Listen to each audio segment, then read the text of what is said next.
Hello student, welcome to BSL study point. तो student, आज की इस वीडियो में आपको बताने वाला हूँ स्टूडेंट की रेडॉक्स अभिक्रिया क्या होती है। इस अभिक्रिया को स्टूडेंट हम लोग ऑक्सीकरण और अपचयन अभिक्रिया के नाम से भी जानते हैं। तो स्टूडेंट, वीडियो में अंत तक बने रहिएगा। मैं आपको बताने वाला हूँ कि रेडॉक्स अभिक्रिया क्या होती है और इसका अभिक्रिया का रिएक्शन भी कैसे होता है। तो चलिए स्टूडेंट, वीडियो को हम लोग करते हैं स्टार्ट। सबसे पहले स्टूडेंट मैं आपको परिभाषा दिखाऊंगा, उसके बाद स्टूडेंट मैं आपको समझाऊंगा कि कैसे ये होता है। तो चलिए स्टूडेंट, सबसे पहले हम लोग देखते हैं कि रेडॉक्स अभिक्रिया होती क्या है। तो वह रासायनिक अभिक्रिया जिसमें ऑक्सीकरण और अपचयन अभिक्रिया एक ही साथ और एक ही समय पर संपन्न होती है, इस अभिक्रिया को रेडॉक्स अभिक्रिया या ऑक्सीकरण अपचयन अभिक्रिया भी कहते हैं। तो स्टूडेंट, यह परिभाषा देखने में जितना आसान है रेडॉक्स अभिक्रिया का, इसे समझना है स्टूडेंट थोड़ा सा डिफिकल्ट है। बट स्टूडेंट मैं आपको बहुत अच्छे तरीके से बताऊंगा कि आपको समझ में आ जाए। यहाँ पे स्टूडेंट एक बार फिर देख लीजिए, वह रासायनिक अभिक्रिया जिसमें ऑक्सीकरण और अपचयन अभिक्रिया एक ही साथ और एक ही समय पर संपन्न होती है। यानी कि ऐसी अभिक्रिया जिसमें ऑक्सीकरण और अपचयन दोनों जो अभिक्रिया है, ऑक्सीकरण और अपचयन जो दोनों अभिक्रिया है, यह एक साथ होनी चाहिए और एक साथ खत्म भी होनी चाहिए, यानी कि संपन्न भी होनी चाहिए। तो सबसे पहले स्टूडेंट मैं आपको बता दूं कि ऑक्सीकरण अभिक्रिया क्या होती है और अपचयन अभिक्रिया क्या होती है, जिसकी वजह से स्टूडेंट आपको रेडॉक्स अभिक्रिया बहुत अच्छे तरीके से समझ में आएगा। तो चलिए स्टूडेंट, मैं आपको सबसे पहले बता दूं कि ऑक्सीकरण और अपचयन अभिक्रिया क्या होती है। तो चलिए स्टूडेंट, सबसे पहले मैं आपको बताता हूँ कि ऑक्सीकरण अभिक्रिया क्या होती है। तो वह अभिक्रिया जिसमें किसी परमाणु या फिर अणु या आयन से इलेक्ट्रॉन निकलते हैं, यानी कि इलेक्ट्रॉन को त्यागा जाता है, ऐसी अभिक्रिया को ऑक्सीकरण अभिक्रिया कहते हैं। ध्यान समझिए स्टूडेंट, ऐसी अभिक्रिया जिसमें कोई भी परमाणु है या फिर अणु है या फिर आयन है, वो क्या करता है, अपने से इलेक्ट्रॉन को अलग करता है, यानी कि इलेक्ट्रॉन को त्यागता है, उसको ही कहते हैं ऑक्सीकरण अभिक्रिया। चलिए यहाँ पे एग्जाम्पल के माध्यम से इसको समझते हैं। जैसे यहाँ पे स्टूडेंट है सोडियम। अब मैं आपको बता दूं कि सोडियम का जो परमाणु क्रमांक होता है वो होता है 11। कितना होता है स्टूडेंट? 11 होता है। तो इसके जो इलेक्ट्रॉनिक विन्यास जो होते हैं 2,8,1 का होता है। तो जब सोडियम जब किसी कारणवश अपने जब इलेक्ट्रॉन त्यागेगा स्टूडेंट, तो वह केवल एक ही इलेक्ट्रॉन त्यागेगा। क्यों एक ही इलेक्ट्रॉन त्यागेगा? क्योंकि स्टूडेंट जिस अणु या परमाणु के अंतिम कोश में जितने इलेक्ट्रॉन होते हैं उतने ही वह त्यागता है। तो इसके अंतिम कोश में एक इलेक्ट्रॉन है, तो यह केवल एक ही इलेक्ट्रॉन त्यागेगा। तो देखिए स्टूडेंट, यहाँ पर सोडियम ने एक इलेक्ट्रॉन का क्या कर दिया? त्याग कर दिया। यही अभिक्रिया ऑक्सीकरण अभिक्रिया कहलाती है। अब यहाँ पर देखिए थोड़ा सा एक और एग्जाम्पल जो है कि मैग्नीशियम। मैग्नीशियम का स्टूडेंट परमाणु क्रमांक 12 होता है, तो इसका इलेक्ट्रॉनिक विन्यास 2,8,2 होता है। अब जब भी मैग्नीशियम किसी कारणवश जब इलेक्ट्रॉन का त्याग करेगा स्टूडेंट, तो यह इसके अंतिम कोश में 2 इलेक्ट्रॉन है। जब इसके अंतिम कोश में 2 इलेक्ट्रॉन है, तो यह क्या करेगा स्टूडेंट? 2 इलेक्ट्रॉन का त्याग करेगा। जब ये 2 इलेक्ट्रॉन का त्याग करेगा स्टूडेंट, तो वह अभिक्रिया ऑक्सीकरण अभिक्रिया कहलाएगी। सिंपल सी बात स्टूडेंट, कोई भी परमाणु हो, अणु हो या फिर आयन हो, जब अपने से वो इलेक्ट्रॉन को अलग करता है, यानी कि इलेक्ट्रॉन को त्यागता है, तो वह क्या होता है स्टूडेंट? ऑक्सीकरण अभिक्रिया उसमें होती है। अब चलिए स्टूडेंट, मैं आपको अपचयन अभिक्रिया भी बता देता हूँ। तो चलिए देखिए स्टूडेंट, अब अपचयन अभिक्रिया क्या होती है। तो वह अभिक्रिया जिसमें कोई परमाणु या अणु या फिर आयन कुछ भी हो, वह क्या करता हो? इलेक्ट्रॉन को ग्रहण करता हो, यानी कि इलेक्ट्रॉन को वो ग्रहण करता हो, तो ऐसी अभिक्रिया को अपचयन अभिक्रिया कहते हैं। इसको भी उदाहरण के माध्यम से हम लोग समझते हैं।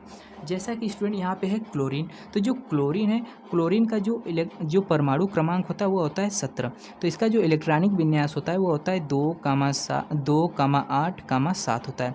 तो इसके अंतिम जो इसके कोश है, यानी कि अंतिम कक्ष में जो इलेक्ट्रॉन है वह 7 है। तो इसको अपना अष्टक पूरा करने के लिए एक इलेक्ट्रॉन की और आवश्यकता है। तो यह क्या करेगा? एक इलेक्ट्रॉन को ग्रहण कर लेगा। जब यह एक इलेक्ट्रॉन को ग्रहण कर लेगा, तो जो क्लोरीन है वो -1 हो जाएगा, कि यानी कि उसने क्या किया? उसने इलेक्ट्रॉन को ग्रहण किया है। तो जो ग्रहण करता है उसकी संयोजकता घट जाती है, यानी कि उसने एक संयोजकता उसकी घट गई है इलेक्ट्रॉन की, यानी कि क्लोरीन की एक संयोजकता घट चुकी है। तो यहाँ पे देखिए, अब इसके जो इलेक्ट्रॉनिक विन्यास है 2,8,8 है, यानी कि इसका अष्टक अब पूरा हो चुका है। तो यह अभिक्रिया स्टूडेंट अपचयन अभिक्रिया कहलाती है। ऑक्सीकरण अभिक्रिया क्या थी? ऐसी अभिक्रिया जो क्या करे, इलेक्ट्रॉन को त्यागे, जो इलेक्ट्रॉन को अपनी से अलग करे कि वो ऑक्सीकरण, और जो इलेक्ट्रॉन को ग्रहण कर रहा है यानी स्वीकार कर रहा है वो अपचयन अभिक्रिया है। तो आई होप स्टूडेंट आप लोग समझ चुके हैं। अब चलिए हम लोग बढ़ते हैं रेडॉक्स अभिक्रिया की तरफ। तो चलिए स्टूडेंट, अब हम लोग देखते हैं कि रेडॉक्स अभिक्रिया क्या होती है। अब इसका जो एग्जाम्पल मैं आपको बताऊंगा अब बहुत ही अच्छे तरीके से आपको समझ में आएगा। तो चलिए देखिए यहाँ पे स्टूडेंट मैंने जब जिंक धातु की अभिक्रिया कॉपर सल्फेट के साथ जब मैंने कराया स्टूडेंट, तो जिंक सल्फेट और कॉपर अलग हो गया। अब यह अभिक्रिया जो है स्टूडेंट, यह अभिक्रिया को हम लोग, ये जो समीकरण मैंने लिखा स्टूडेंट, इसको हम लोग कह सकते हैं कि यह प्रतिस्थापन अभिक्रिया भी है स्टूडेंट, और यह रेडॉक्स अभिक्रिया भी है। अब ये रेडॉक्स अभिक्रिया कैसे, इसको चलिए अब हम लोग समझते हैं। इसमें कैसे हम लोग कह सकते हैं कि ऑक्सीकरण और अपचयन दोनों अभिक्रिया एक साथ और एक समय पर ही हो रही है। चलिए यहाँ पर मान लेते हैं स्टूडेंट कि जो जिंक है इसका अभी कोई भी आयन नहीं, तो इसका आयन हम लोग 0 मान लेते हैं। इसका आयन कितना है स्टूडेंट, 0 है। ध्यान से समझिएगा स्टूडेंट, बहुत ही इंपॉर्टेंट है, ठीक है स्टूडेंट। अब यहाँ पे देखिए हमको पता है कि जो सल्फेट पे होता है वो -2 का चार्ज होता है स्टूडेंट। कितने का चार्ज होता है, -2 का चार्ज होता है। तो जब सल्फेट पे -2 का चार्ज होता है तो जो इसके साथ जो परमाणु जुड़ा है स्टूडेंट, इस पे +2 का चार्ज होगा, यानी ठीक इसके विपरीत चार्ज होता है। अब यहाँ पे देखिए स्टूडेंट, अब इस साइड आते हैं, जो अभिक्रिया यानी जो उत्पाद बन के तैयार हुआ इधर आते हैं। तो इधर देखिए हम लोग को पता है कि सल्फेट -2 का होता है, तो जिंक भी कितना हो गया, +2 का हो गया। अब यहाँ पे कॉपर अलग हो गया, यानी कि एक धातु हो गया, तो ये भी अब 0 हो गया। अब यहाँ पे कैसे आप सभी को पता चलेगा कि किस में ऑक्सीकरण और किस में अपचयन अभिक्रिया हुई है, तो मैं आपको बताता हूँ, आप लोग धैर्य रखिए। अब यहाँ पे आप लोग देखिए, यहाँ पे जो जिंक था कोई भी आयन नहीं था, लेकिन यहाँ पे जिंक पे +2 का आयन हो गया, यानी कि इसने क्या किया, अपने से इलेक्ट्रॉन को अलग किया है। क्योंकि जब कोई भी धातु यानी जब कोई भी परमाणु या आयन अपने से इलेक्ट्रॉन को अलग करता है तो उस पर प्लस चार्ज आता है। तो इसने कितने इलेक्ट्रॉन को त्यागा है, 2 इलेक्ट्रॉन को त्यागा है। तो स्टूडेंट जिंक पहले कितना था, 0, अब ये कितना हो चुका है जिंक स्टूडेंट, +2 हो चुका है। तो इसने क्या किया स्टूडेंट, इसने इलेक्ट्रॉन का त्याग किया है, इलेक्ट्रॉन का त्याग किया है। क्या किया स्टूडेंट, इसने इलेक्ट्रॉन का त्याग किया है। अब यहाँ पे ध्यान से देखिए, यहाँ पे कॉपर कितना था, +2 था, यहाँ पे कॉपर कितना हो चुका है, 0 हो चुका है। यानी कि इसने क्या किया है स्टूडेंट, इसने ग्रहण किया है, इसने इलेक्ट्रॉन को ग्रहण किया है। अतः हम लोग बोल सकते हैं कि इलेक्ट्रॉन को ग्रहण किया है, इलेक्ट्रॉन को ग्रहण किया है।